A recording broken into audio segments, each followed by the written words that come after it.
আমরা আবারও দেখছি যে সেনাবাহিনীর এই কনভয়টি সরে যাওয়ার পর তিন দিক থেকে আবারও পুলিশ সদস্যদের মাঝখানে ঘিরে ফেলা হয়েছে। অর্থাৎ আমরা বলবো যে তিন দিক থেকে আবারও আক্রমণকারীরা প্রধান সড়কে এসে অবস্থান নিয়েছে। সেক্ষেত্রে আমরা বলতেই পারি যে তখন যে পুলিশ সদস্যরা মাঝে ছিলেন আবারও তারা মাঝে আটকা পড়ে আছেন। অর্থাৎ সেনাবাহিনী চলে যাওয়ার এই সুযোগটি তারা আবারও নিয়েছেন।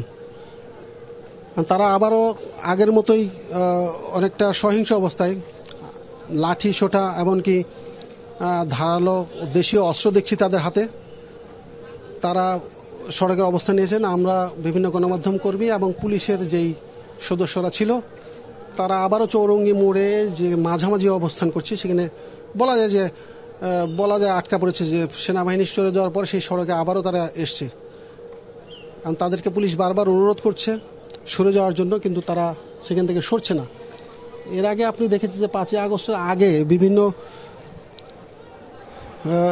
বিভিন্ন কর্মসূচি, বিভিন্ন রাজনৈতিক দলের কর্মসূচি ঠেকাতে পুলিশকে যেভাবে ভূমিকা নিতে দেখা গিয়েছিল, বিভিন্ন অলিগলিতে তারা যেভাবে সাঁড়াশি আক্রমণ চালিয়েছিল, সেই ধরনের আক্রমণ এখন যদি না চালানো যায়, সেই ধরনের আক্রমণ না চালালে তারা আসলে কতটা নিরাপদ হবেন বোঝা যাচ্ছে না। আপনি দেখছেন যে এই পেছনের দিকে এই যে অংশটি, এটা কিন্তু বিভিন্ন অলিগলি থেকে আবার এসে সড়কে অবস্থান নিয়েছে, যেটা কিছুক্ষণ আগে সেনাবাহিনী অভিযান চালিয়ে খালি করেছিল।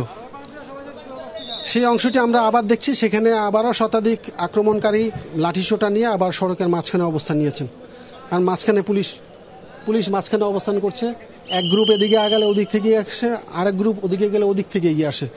এমনই একটা ভয়ঙ্কর পরিস্থিতির মধ্যে পুলিশ সদস্যরা মাঝে আটকা পড়েছেন। আবারও আমি মনে করি সেনাবাহিনীর সদস্যদের দ্রুত না আসলে এই সন্ধ্যার আগে আবারও এই অবস্থা ভয়াবহ হতে পারে।